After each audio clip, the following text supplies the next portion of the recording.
basically it's just low cost. Slavery's still here. It's just low cost. If you keep the minimum wage at $7.25, and it's not that, but it is that in like half the states. If you keep the wage at $7.25, that's just low cost slavery, and it's just enough money to make people skim their bills every month. Mm-hmm. So what happens is you don't have a population that's paying attention to what's going on, or or can't afford to go to school, because Reagan fucked that up too. I went through a whole list of stuff that Reagan destroyed. But I want to talk about how it all connects. So Reagan, we had Jesus? What? The white Jesus. The white Jesus, yeah. The white Bob's Big Boy haircut Jesus. Who had no gold super glued to the walls of the White House? I have never seen a tackier. By the way, Katie Tour pisses me off all the time. Today she said something that made me burst out laughing. She goes, why does the White House look like a fancy Thai restaurant? And I've lost my shit. I was like, wow, did you just say that on the news? That's awesome. So here we are. So I want to point something out. Let's start with USAID. And I'm going to say this again so you guys can tell people, because I know that if you're paying attention to us and you're screaming sanity on the daily, you're already watching. But you need to pass this on.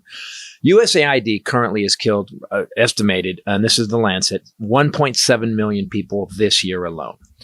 700,000 of those were kids under 5 who have starved or died.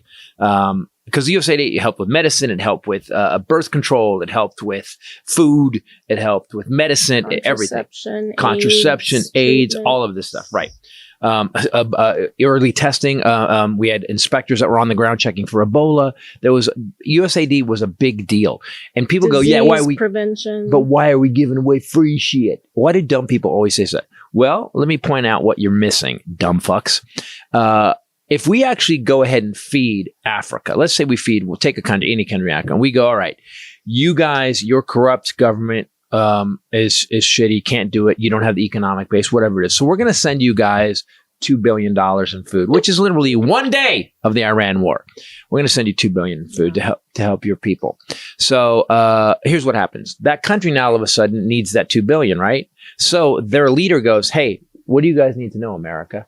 China's been calling me, and we have a buddy. We have basically a buddy. It's called soft power. I was just about to say that. So then we have a buddy that's going to be like, hey man, keep giving us that money, but we got your back. Mm-hmm. And so we do that to 12 different countries. So instead of having this weird, crazy 12 countries full of terrorism, we've got 12 people that need us and they want us. So now China can't come in and take over those countries. Russia can't come in and take over those countries. Iran can't come in. North Korea can't come in.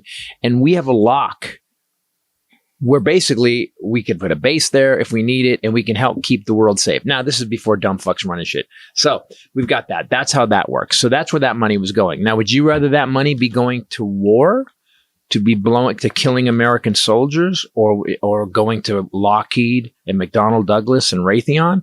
Or would you rather going to help some people who will always owe us? That's what I like. Now, let's go back to... let's go to taxes. Just like Jesus. Just like Jesus. Now let's go to what Reagan did with healthcare. So we used to have... I do just want to say really quickly that the Lancet has compiled all of this research about the halting of USAID, and it's projected that it's going to be more than 14 million additional deaths by 2030, which will include upwards of 4.5 million children under the age of 5. How many years is 2030 from now? Oh, shit.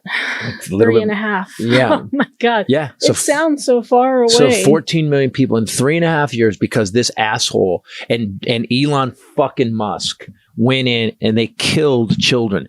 Elon Musk and Donald Trump, by these numbers, are the worst mass murderers in human history. Yep.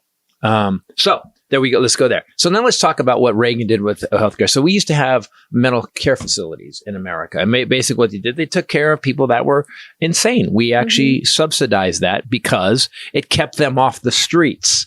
If you remember, there wasn't a whole lot of homeless. Reagan came in the 80s and killed all of it. Took it all out. Took all the funding out for mental health. So what happened? Our homeless problem exploded. Now, Ray worked with the homeless, and what are most of them? A large person, it's either addiction or mental health, but a very large percentage is mental health. Right. Those hospitals also dealt with addiction too, that Reagan defunded. Okay. So now we've got a crazy homeless problem. He started that as governor of California, Yes. deinstitutionalizing them because obviously they're state run and state funded.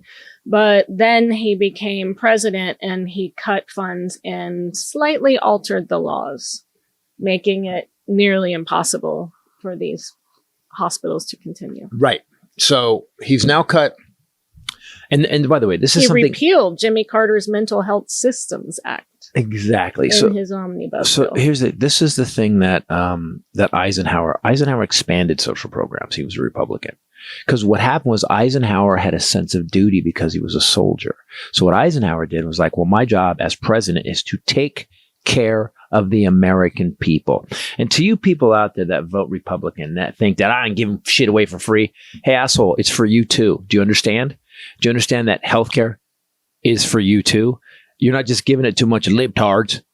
You, your kids, your family, you get it. So, I don't understand why people vote against their own interests. It is actually, it's really interesting. I mean, obviously, deinstitutionalization had started with other Republican politicians, but he really brought that mofo home. Yes, he did. He signed the Omnibus Budget Reconciliation Act of 1981, which specifically repealed Carter's Mental Health Systems Act. This converted dedicated mental health funding into tinier block grants for states, which drastically reduced federal support for the community clinics that were intended to replace the state asylums they closed.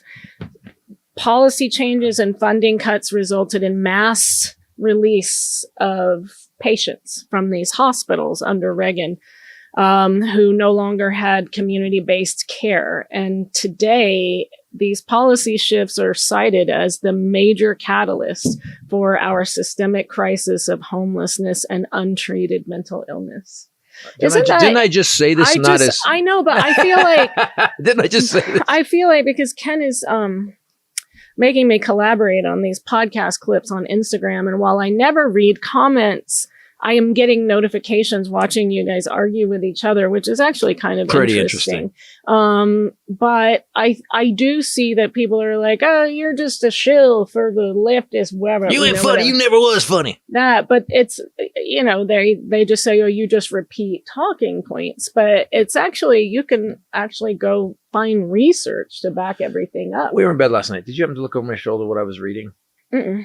I was reading about communism and socialism and why Karl Marx would use them interchangeably and they're not. And I was reading about the difference between it because I want to make sure that we live in a capitalist system, people, and through the history of America.